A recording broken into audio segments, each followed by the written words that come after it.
There's absolutely nothing wrong with wanting to have the skill set to master the science of boxing. But the reason why I do anything that we do out here in social media is to enlighten you that there are many other layers to developing a skill set. One such as the Philly shell, which you'll soon see a segment that we've done specifically for this apparent show of It's Time to Box. For those of you who've never had an opportunity to be groomed in a manner by an elite program, this is what you're going to learn here. The first thing is that it takes more than just a skill. And what exactly does that mean? The first thing that it means is there are different algorithms in which you must bring into the ring. And so you're going to learn some of the key tactics and methods that we use when it comes to building an athlete line by line, layer by layer. And no, this is not something you can pick up on the fly, and you definitely can't pick it up and master it on YouTube. So if that's what your premise is, forget about it. The stuff that you're learning from YouTube, guys had to actually get to that level. And the other things that are done correctly that you're seeing have other things tied to it to build and groom that muscle memory so that they can even get to a point where they're worthy of even showing or displaying. Now, don't get it twisted. Sometimes you can see people who are athletic and they can hide their deficiencies. That's without saying. But the fact of the matter is this. When you're teaching someone a skill set like the Philly shell, shoulders, elbows, arm, hips, knees, all of these things come into play, hand, you must understand that there's a certain dexterity that has to be built up. And then there's a certain mentality that you have to actually develop. And that just can't be done in the living room of your home. There are drills. So what we're going to do is give you a little peep inside of what does truly go into building an athlete's skill set and then his mental prowess to execute it inside of the ring.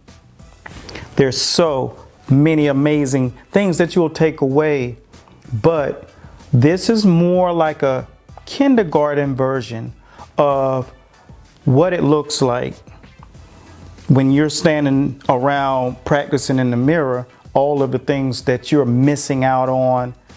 So my advice to you is to make sure before you begin doing anything, make sure it's up to you what type of program you develop and get into. That's fine. Just make sure they cover all the bases and check all the boxes. That's our mission, is to make sure that the coaches that are coming out in this generation are being groomed to teach the proper methods, and that's what we're doing in the School of Boxing. So without any further ado, it's time to box.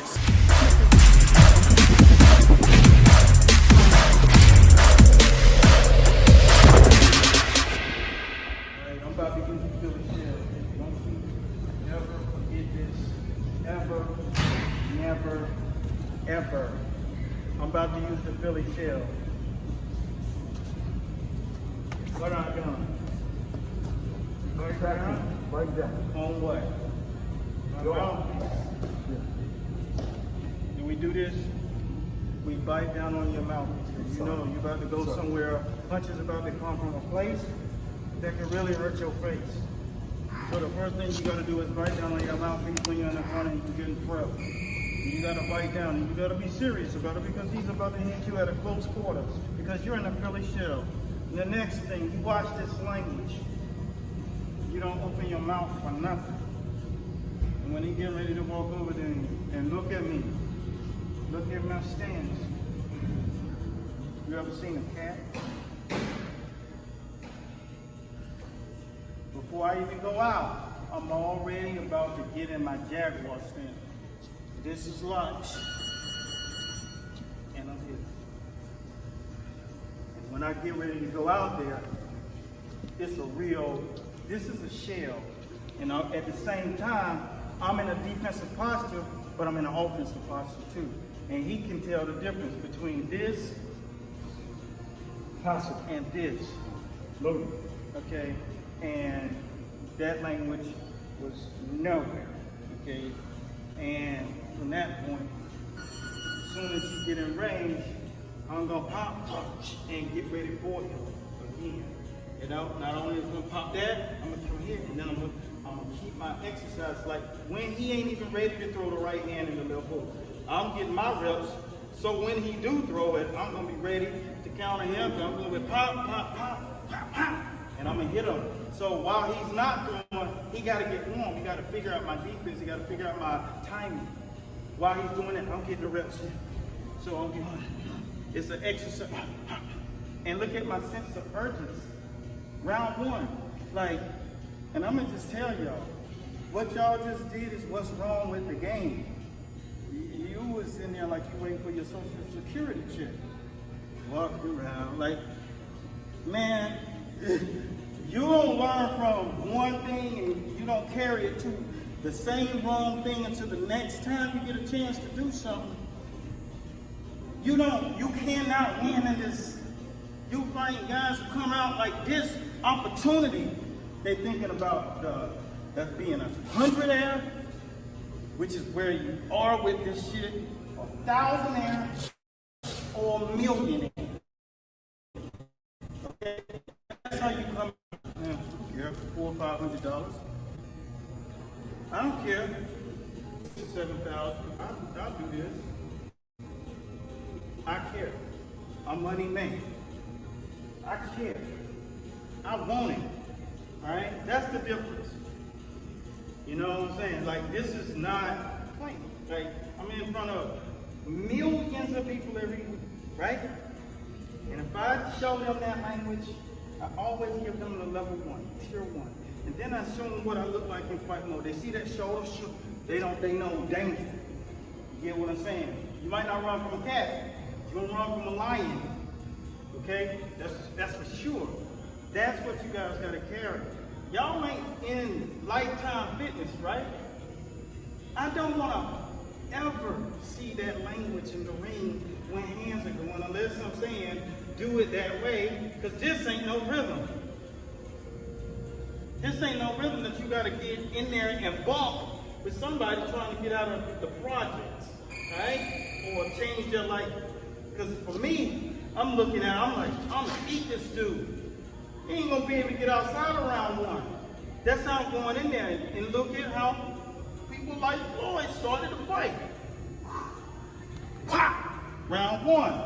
Punch you in the face way harder than you thought you was gonna get hit. I'm not playing. You playing. Get it? So, when you get in here, you do it like, I'm guessing doing it. Just, you don't want. You ready to fight. You get what I'm saying? Don't forget yourself. You know what I'm saying? Because, how you gonna beat a 27-year-old me? Get it? Your objective is to see your guy, your instructor, and he's giving you the level to play at. You're out of there. I just did it. I'm showing you how to operate there. So I expect that algorithm right there without me saying it. I ain't no person that's gonna be screaming and crying. You know what I'm saying? I'm not doing that shit. So when you gotta get in there and there's somebody else is inside of you, and he might say you the whole time for the hardest punch you ever been hit with, and disguising it, you playing along with it, with that body language. I don't like that. So take it serious. So when you inside of the box, we try to diffuse that. So that's why we got a box, so you won't take the shit you doing there. You take this into there. Not just what you do here into here. You take what you do here with that heat and the tensions of the punches and you bring it here. That's what you call progression. So let's see what you're gonna do with this. All right? Work time. Stop that.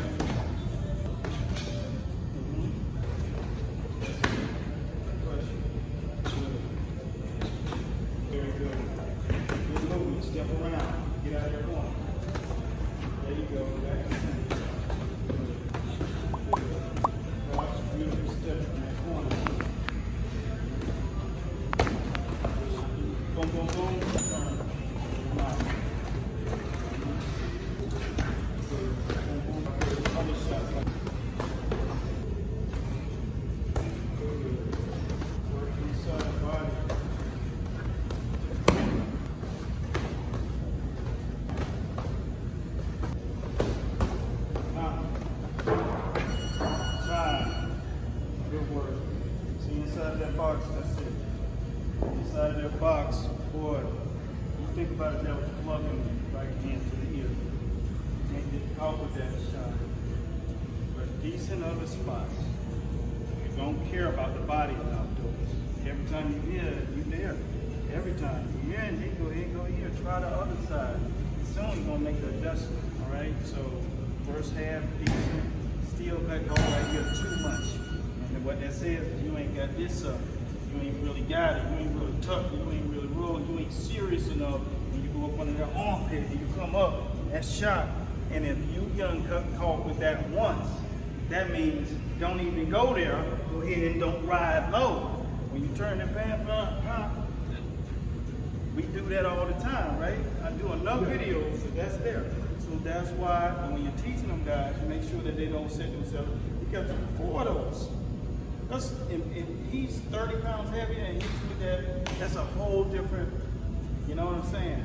Yeah, that's the most vulnerable side. Always wait. Disoriented. Boom. Yeah. Even from a light shot and stuff, he's crunching down. So when you do that crouch, yeah. That's that leg. You big see it. You come. That's what I want to see you doing from now on that Philly shell. Good work with that. Let's get ready to execute. That was good. So what we did get done was our objective was to make sure that when you did what you did with the execution of your stuff, your footwork, that you were able to see it, execute it, and demonstrate it. The 4 key points, you're able to make a pivot, you're able to make a drop and roll, you're able to do a weave, and off of the pivot, you're able to do that as well. Those are the key essentials to becoming a master footwork instructor. So with that being said, you have passed that test, and it's been long overdue, but now you understand being a part of a practical teaching is so much more important than just seeing it. Now you're able to feel it, now you're able to transition. I'm sure when you land back in Hong Kong, you'll be able to take something there that was not there now.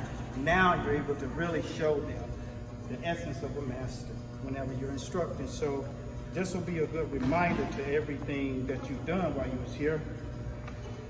Presenting you with the instruction as a master footwork instructor. Got them finally. It's all good now. You can hang this on your wall with some pride, and you travel halfway around the world to get this, but this is what it takes to get you to the next level. Sacrifice and validity, being locked in and letting nothing stop you. And Jonathan Fong let nothing stop him from getting this. So congratulations. From the top of Master Boxing on down, we're proud to have you on board at Master Boxing. Now I hope you had an immense takeaway. And as you see, the program is educational. Not only do we take you through layers of developing the masterful footwork, which we offer, there's a different layer of skills, skill sets, and as you continue to build onto your boxing prowess, you start to learn there's wrinkles and crafts and theory and concepts. Yes, you must understand that, but overall you have to build the dexterity of the body. That's all for now. But remember, the key takeaway is to make sure that you're tied to a program that really gives you the complete teachings, because once you start to learn the right way, you're going to realize the undertaking that boxing truly delivers. So until next time, continue blessings and be blessed at God's speed. I'm Eric A. Bradley signing out. Until next time, that it's time to box, great practice, and surround yourself with like-minded people. So long. And congratulations to those of you who've jumped into the school of boxing, because I know now that the sport of boxing will be in a much better place. That's our narrative. Peace, and be sure to follow Master Boxing across the board. Needless to say, peace.